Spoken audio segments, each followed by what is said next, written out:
not trying to complain, but that kind of sucks.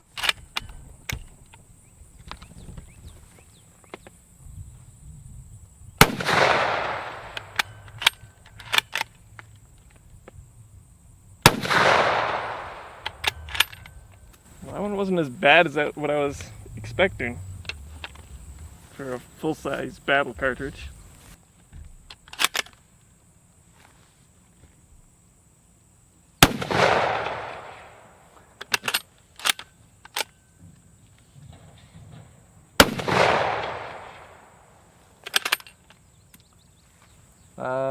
I guess first impression on this is when I go to bring the bolt forward.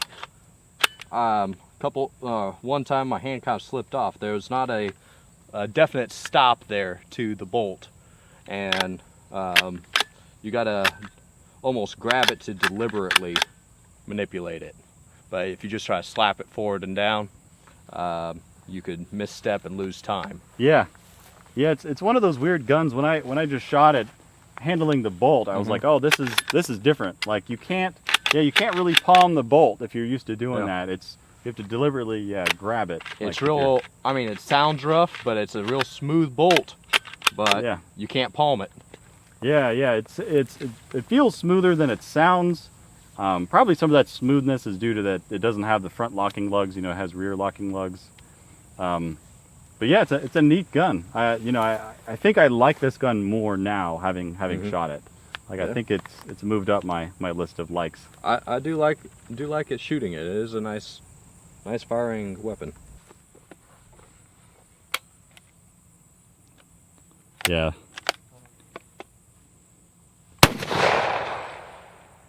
That one's got a little bit more.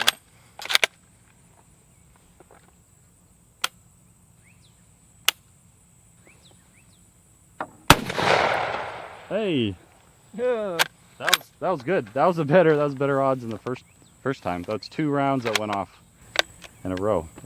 So that's 60%. Yeah. What did you think about the recoil on that one? I mean, I could shoot this one all day long. Yeah. I mean, I'm thinking, full-size battle cartridge, short barrel, you're gonna be kicking a little bit more, but not so. Yeah. What do you think about the sights on that one? Were you able to get a good sight picture? Not as compared to the Moss. The Moss is more of a peep, whereas this one you get that very shallow buckhorn in the back. So you really have to get your cheek down and then kind of find it. Yeah, you really do on that one. Yep. But this may not be such a bad choice for close quarters, where it's more point shooting, not so much for 500 yards. Yeah. Woohoo!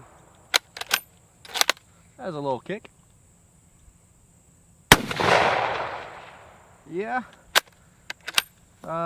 This one drives up into my cheek.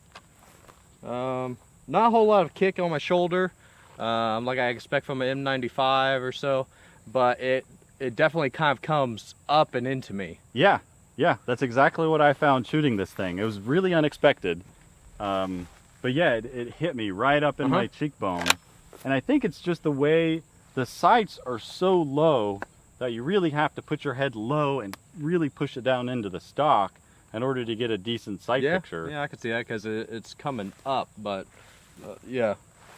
I don't think I've ever had a shot one that's done that before. Yeah, not too often. Yeah, not too often you come across one that's this bad, which sucks because I really wanted to like this gun a lot, but the sights are kind of bad. Yeah, and I don't getting like hit in the face when you shoot kind of sucks. So it doesn't hurt. It just lets you know it's there. All right, here we go.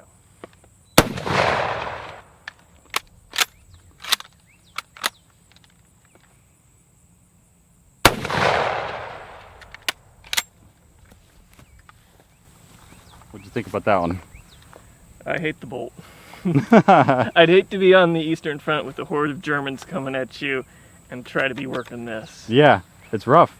It's rough, it's crude, yeah, it goes bang, but if I'm wanting fast, accurate shots, this isn't my go-to.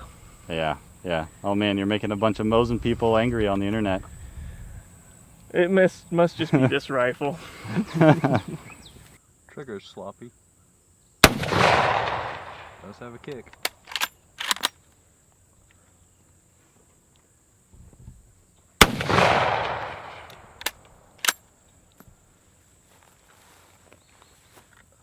They work.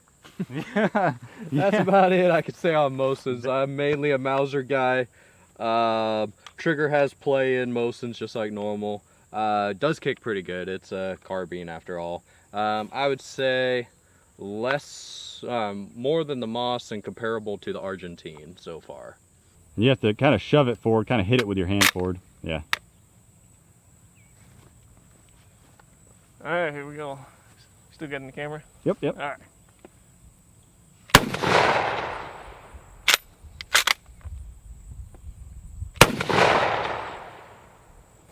Well, it's the first time shooting a straight pull. Yeah, kind of weird, right? Definitely a lot faster cycling than the Mosin. I like the straight pull, Yeah. but definitely moves a little bit when you touch it off. Yeah. Yeah, how do you think of the, how's the recoil compare on that one so far? Probably more so than the first three. Yeah. So, yeah, I'd probably say that's my, of the four that I've shot now, is probably the most recoiling one yet. Yeah. Oh, I love that sound. Yeah, definitely feel this one in my shoulder a little bit more. Ouch. Yep. I've never, except for racking the bolt, I've never liked shooting these. The K31 and this, going forward, going back, just feels so great. I want to love it, but I don't want to shoot this all day.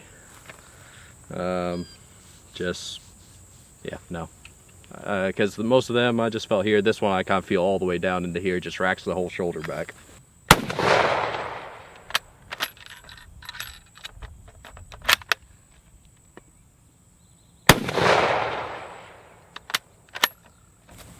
This one's definitely a little more of a roll into the recoil, as opposed to some of the others where they had kind of a sharper kick. At least that's my impression of it. This one, like the Argentine, is coming up into my cheek, and I don't know if that's, again, this low sight picture getting down on it, or if that's just the bruteness of this rifle.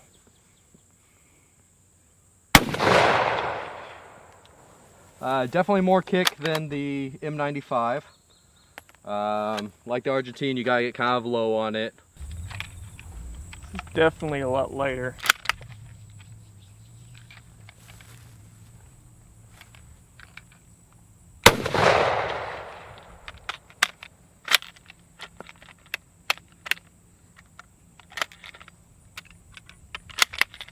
There we go.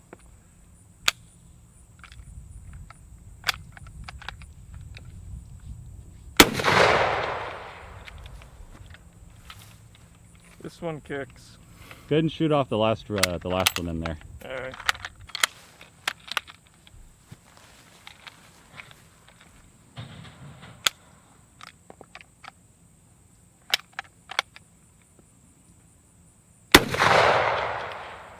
That one had some muzzle flash to it. I saw. Now that yeah, that was a little fireball coming out of the barrel on that one. It definitely was. Yeah, the 3 rounds, I could tell a definite difference in how much kick each one had on this one.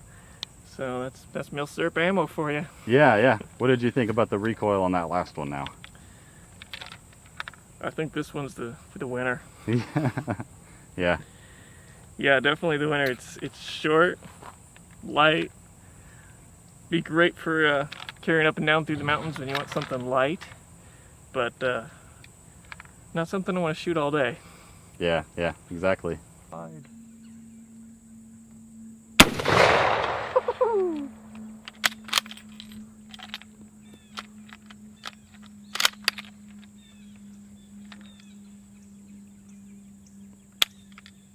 Yeah, you could see me flinch on that one. Oh, I flinched on all of them, man. That's all right. Just mowing the lawn down there. I think we call this a giggle cannon. Yeah, that last, for some reason, I don't know if there's something wrong with the, like the Mannlicher magazine system, because it's having trouble pushing the last round. I think that the sucker's very tight in there.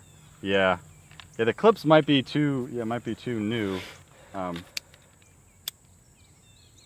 But yeah. So, what'd you think, Wow. man?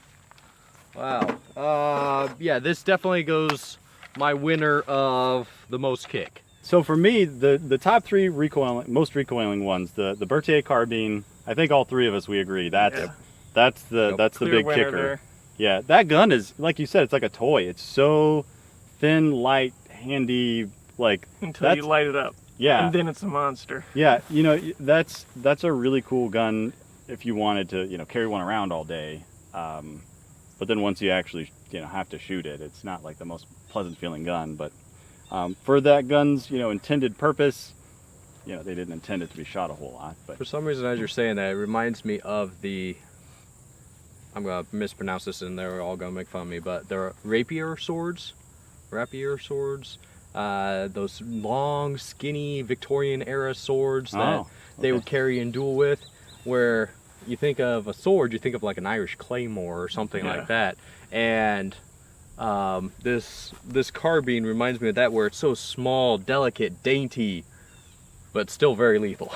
Yeah. yeah, And the same way with those swords, it just seems like, why would you want to go into combat with that? But apparently they worked. yeah. And I think, you know, as trench warfare, you know, became a thing during World War I, I think those Berthier carbines were pressed more and more into frontline service. And those 3-shot variants were the predominant Berthier carbine of the war. It wasn't until very end at the war, not too many of the 5-shot ones actually ended up making it to the front lines. So that was, you know, very often that was the gun that like a French soldier was, you know, jumping into a German trench with. So that's really, you know, good on them, you know. Yeah, I mean, that shows the guts of the guys of that day. You know, they'll jump in with, you know, 3 shots thinking that this is good. I used to only have 1. And today, you know, the standard mag is at least 30 rounds. Yeah, and just to have 3 rounds in your magazine, I mean, you gotta respect those guys for that kind Yeah. of guts. yeah, a lot of guts. So what were you guys' second hardest kicking guns? Like what's number 2? I have to go with the Mauser. Really, I didn't think the Mauser was second place for me. I don't know if we should go to the Mosin or the what was the second one I shot? M95? The Argentine? The Argentine, yeah. Yeah, it's kind of a toss-up. Somebody give me a quarter so I can flip it. Yeah. I don't know, maybe it's just because we did them kind of in that order. Maybe our shoulders were more sore by the time we got to the end of the rotation. Yeah. Maybe we should go back down the other way. Yeah. We'll try that sometime. To me, the second harshest one I think was the M95. To me, and it's interesting that we all picked a different gun for number 2. Second. Yeah. That's really interesting. You know, like it kind of seems that way. Everyone has like their opinion on what they think is the harshest recoiling, and a lot of that has to be just like the way the stock, you know, the stock shape and our body types, and how just it fits you and how you learn to hold the gun. Yeah, how we each that's individually hold it in Mm-hmm. probably plays a lot more than people realize with, you know, with the actual recoil of the gun. So yeah, it's really interesting. So what was number 3? Number 3 would be the M95 for me.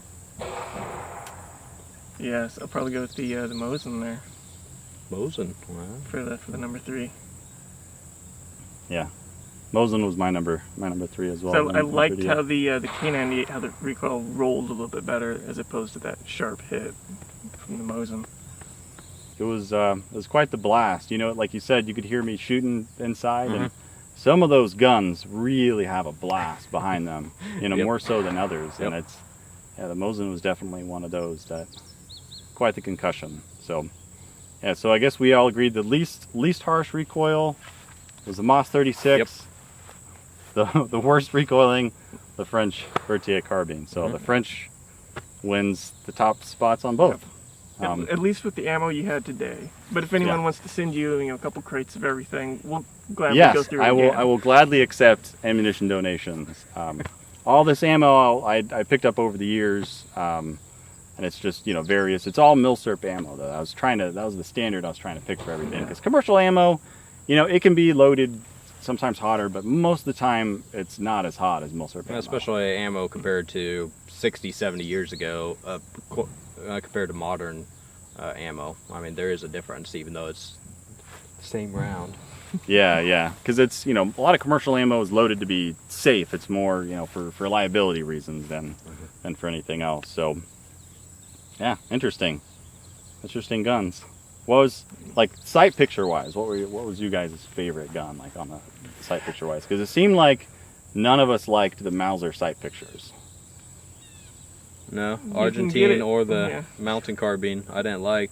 Honestly, as much as we dog on French rifles, the Mosin 36 was probably my favorite sight picture. Yeah, same here. Yeah, You can get it done with all of them, but the Moss, I don't like the that's bolt, got it. but I like the sight. Yeah, it's interesting. Yeah, like if you got used to the Mosin 36 bolt, because it's so different. It's so Yep. different than just about every other bolt Yep. actions bolt. It's the shape of it and everything. But yeah, Yeah, give us a case of ammo. We'll run it through some drills, and yeah, absolutely. we'll get back to you on that one. Yeah, that'll be good. That'll be a good video for next time. We'll do some range drills. There Yeah. we go. Cool. Well, thanks so much, guys, for shooting guns. Thank you for letting me drag you out here. Into the And- On my heat. own property. yeah. And thanks. This would not be possible wasn't for Joel at Panzerfaust Armory, Joel B here, and thanks for watching.